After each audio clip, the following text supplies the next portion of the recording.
Hi everyone, hope you're all well. So today we are going to talk about bounce back ability. So if you've not seen me before, my name is Abby the Mindset Fairy and I'm here to help you turn your dreams into a reality. If you have seen my videos before, then welcome back. So what is bounce back ability? And how does that impact our mindset and how we approach our goals? So this actually came up in a conversation this morning with my 5-year-old daughter when we were in the car. And she was just like, Mummy, I've learned about bounce back ability at school this week. And I was just like, what is bounce back ability? What do you mean? Is it in like physics? You literally bounce a ball and it bounces back to you? What are you talking about? And she just said to me, Mummy, when you try something and it doesn't work and you just bounce back up again and you try again. That's bounce back ability. And I was stumped. I was like, this is coming from my 5-year-old. So first of all, it's amazing that this is being taught in schools at that young age, because those sorts of positive mindset is so essential to get into our kids at a young age, because that's our building blocks to how we approach things as an adult. But also, she really sort of took it on board. And so I got her to talk to me more about, for her, what did it mean? And she said to me that bounce back ability is like when you are trying really, really hard how to write the letter K.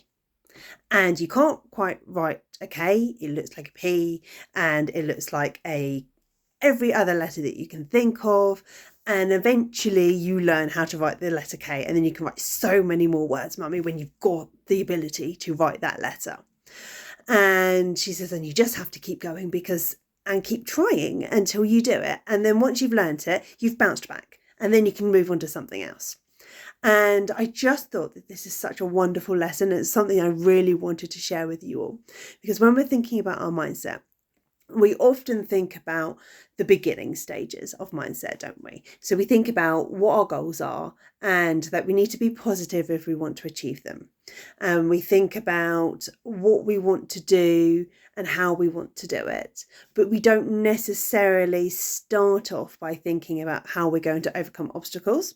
How are we going to learn the skills that we need to be able to achieve that goal? So if it's in our career, then there's certain skills that you will need to learn to go into a different area or to have a promotion. If we're looking at our health and our fitness, a lot of us have to learn new ways of getting fit and healthy, new ways of eating, new ways of building it into our routine so it becomes habit. All of those sorts of things are things that we have to learn. And we all know that to start off the learning process, we have to have a positive mindset, because you're never going to be able to take it in. But what do we do when we come across those obstacles? And a lot of the time, particularly when we get older, we have a mindset where we might try and then fail. We might try a second time, but we often don't try a third. And it's because we are conditioned to believe that if it is too hard, then it's just not right for us. But children have a completely different viewpoint on this. They very much think that they know that they need to learn how to read and write. We tell them that they need to learn how to read and write. They see us as adults knowing how to read and write. They know that that is what's expected of them to achieve it. And we always say to them, you just dust yourself off, you pick yourself back up and you try again. And each time you will get better, and then eventually you will get there. And then somewhere along the line, we lose it. We just completely lose that. And that's really kind of what that whole bounce back ability is all about. It's learning, it's having that mindset of going, well, okay, it's not working this time, but I am going to get back up again, dust myself off, and I am going to try again. We as adults know that there's a number of different ways that we can achieve our goals. We know that if one way doesn't work, there'll probably be another way that we can use it. But we often don't think about that when we're looking at our own goals, because they're so personal to us. So we just think of it as a pass or a failure. But if one of your friends or family members was in that same situation and said that they couldn't get over this, they've tried a couple of times and they just can't get past it and they can't see how, as an outside person looking in would go, well, have you tried this? Have you tried that? What about this? What about that?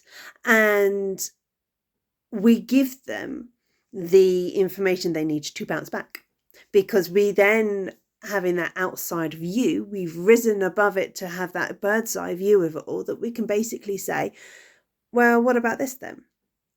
And I think the difference is that when we're as children, we're not afraid to be vulnerable. We're not afraid to ask for help. We're not afraid to go up to someone and go, I just don't get it.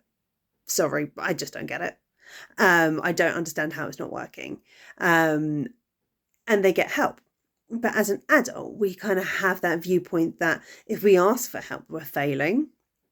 And we've lost our bounce back ability, because we put so many restrictions on ourselves to not do it and to not ask for help, or we get so tunnel visioned on what we perceive as the right way to do something, or the only way to do something, that if it fails, and it fails consistently for us, that we're just going to give up.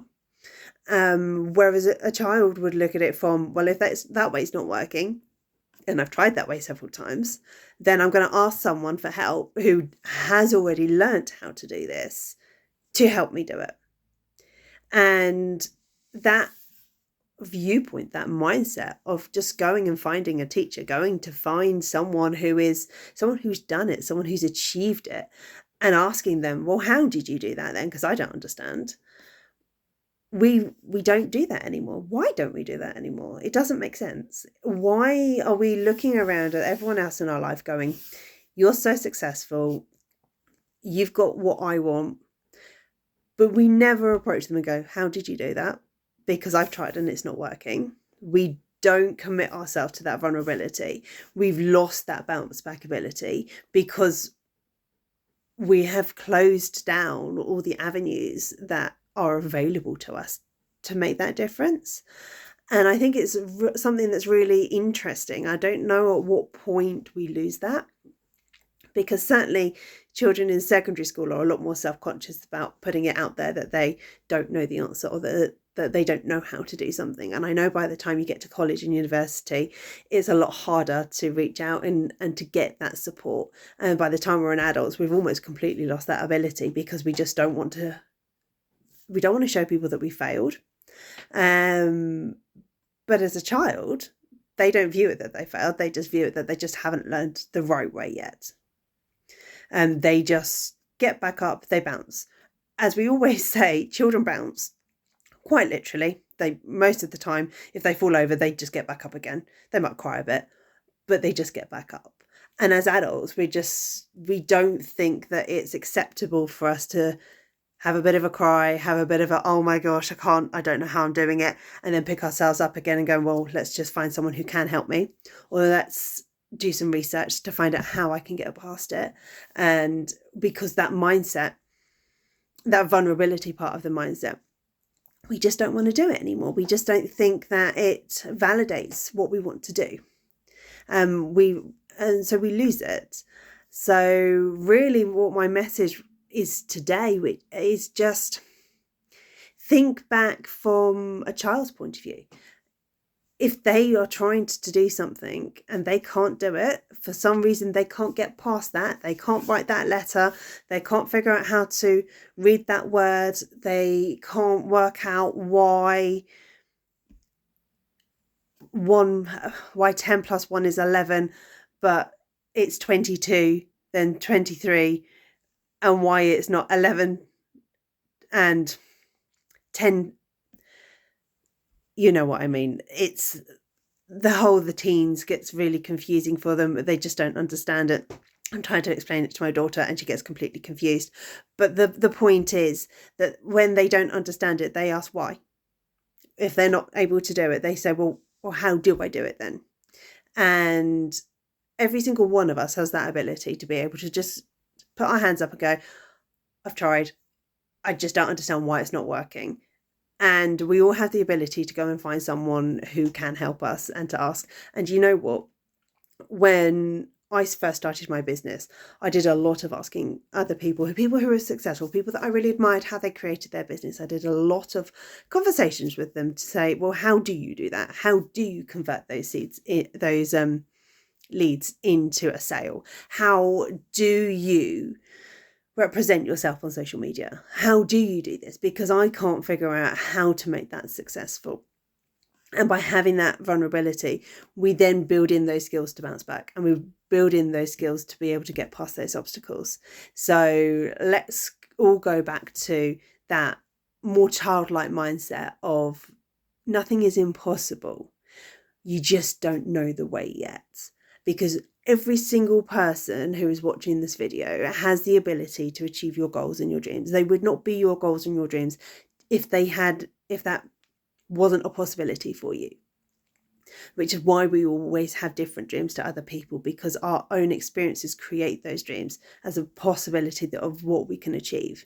So if you think about that as you would not have this in you if it wasn't possible, you just need to find the way and ask for help where needed and bounce back every time you hit your setback, then you will achieve what you want to achieve, and you will get there, and you will get to your goals. I know you will. So that's my message for today. I hope it's helped, and I will speak to you all soon. Bye.